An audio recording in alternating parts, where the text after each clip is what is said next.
MI-6772. Installation. Choose to attach the base using the clamp or grommet options.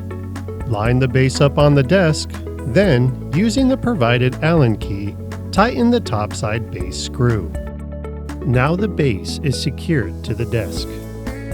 Screw the pole into the base and then tighten the base security screws with the provided flathead screwdriver. Slide the double arm splitter onto the pole and ensure the connection is tightened as shown. Slide the two stationary arms into the double arm bracket, then tighten the security screws. Then, slide the gas spring arms onto the stationary arms and then tighten the screws. Attach your VISA plate to your monitor and then slide the detachable VISA plate onto the gas spring arm. Twist the top lock to secure the monitor in place. Adjust the Allen screw in the joint of the gas spring arm according to the weight of your monitor. Effortlessly move your monitors to the desired position. Add the cable management clamp to the pole.